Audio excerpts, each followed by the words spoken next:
حضرت ادریس علیہ السلام ایک نبی ہیں جن کا قرآن اور اسلامی روایت میں ذکر ہے۔ انہیں اسلامی تعلیمات میں ایک اہم شخصیت سمجھا جاتا ہے۔ حضرت ادریس علیہ السلام حضرت آدم علیہ السلام کی اولاد میں سے مانا جاتا ہے۔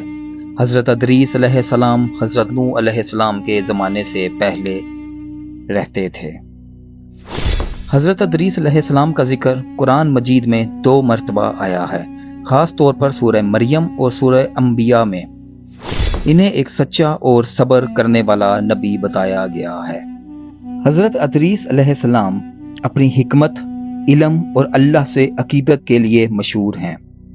حضرت ادریس علیہ السلام کا تعلق اکثر تحریری اور سائنسی علم سے ہے۔ کچھ اسلامی روایات تحریر، ریاضی، فلکیات اور دیگر شعبوں کی ایجاد کو ان سے منسوب کرتی ہیں۔ اسلامی روایت کے مطابق حضرت ادریس علیہ السلام کو زندہ آسمان پر لے جایا گیا، جو ان کی زندگی کا ایک منفرد پہلو ہے۔ اس کا اکثر یہ مطلب لیا جاتا ہے کہ انہیں اللہ تعالیٰ نے بلند مرتبہ عطا کیا تھا۔ حضرت ادریس علیہ السلام کو بعض اوقات تحریر اور علم سے وابستگی کی وجہ سے پیغمبر کلم کہا جاتا ہے۔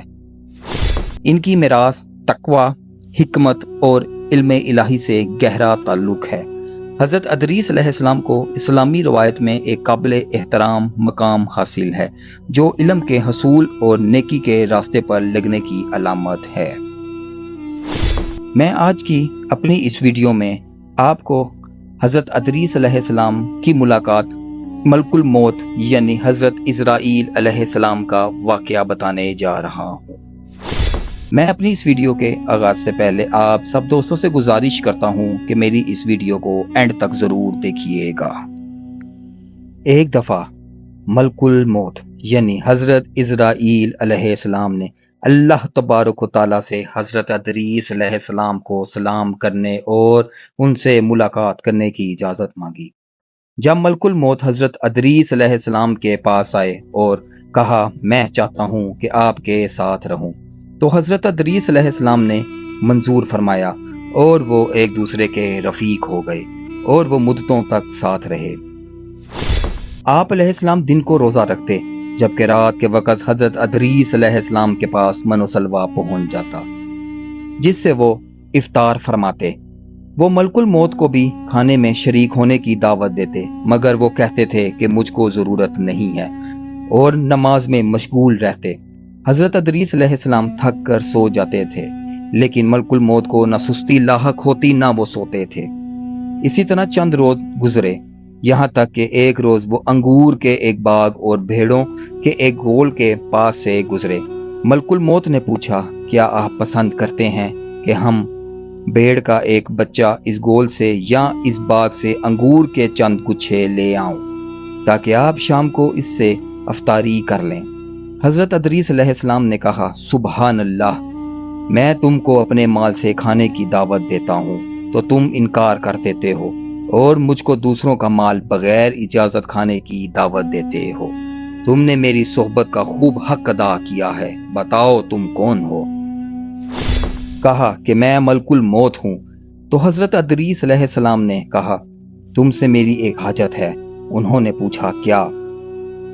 کہا، چاہتا ہوں کہ مجھ کو آسمان پر لے چلو۔ تو ملک الموت نے خدا سے اجازت لے کر ان کو اپنے پروں پر بٹھایا اور آسمان پر لے گئے۔ پھر حضرت ادریس علیہ السلام نے فرمایا کہ میری ایک دوسری حاجت بھی ہے۔ پوچھا، وہ کیا؟ فرمایا، میں نے سنا ہے کہ موت بہت سخت ہے، میں چاہتا ہوں کہ اس کا کچھ مزہ بھی چکھوں تاکہ سمجھوں کہ ویسی ہی ہے جیسا کہ میں نے سنا ہے۔ ملک الموت نے خدا سے اجازت لی۔ اجازت ملنے پر تھوڑی دیر کے لیے ان کی سانس پکڑ لی، پھر ہاتھ ہٹا لیا۔ پوچھا کہ موت کو کیسا پایا؟ فرمایا، بہت زیادہ شدید ہے، اس سے جیسا کہ میں نے سنا تھا۔ پھر فرمایا، ایک اور حاجت بھی ہے، مجھے جہنم کی آگ دکھا دو۔ ملک الموت نے خاتم جہنم کو حکم دیا کہ جہنم کے دروازے کھول دے۔ جب حضرت ادریس علیہ السلام نے دیکھا تو گش کھا کر گر پڑے۔ جب ہوش میں آئے تو فرمایا، ایک اور حاجت ہے، یعنی جنت دیکھنا چاہتا ہوں۔ ملک الموت نے جنت کے خادم سے اجازت لی اور حضرت ادریس علیہ السلام جنت میں داخل ہو گئے اور فرمایا اے ملک الموت اب میں یہاں سے باہر نہ آؤں گا، کیونکہ خدا نے فرمایا ہے کہ ہر نفس کو موت کا ذائقہ چکھنا ہے اور میں نے چکھ لیا۔ فرمایا گیا کہ تم میں سے کوئی ایسا نہیں ہے جو جہنم کے پاس وارد نہ ہو، اور میں وارد ہو چکا۔ جنت کے بارے میں فرمایا کہ اہل جنت جنت سے باہر نہیں جائیں گے، اور اس طرح حضرت ادریس علیہ السلام جنت میں رہ گئے اور ابھی تک جنت میں ہی موجود ہیں۔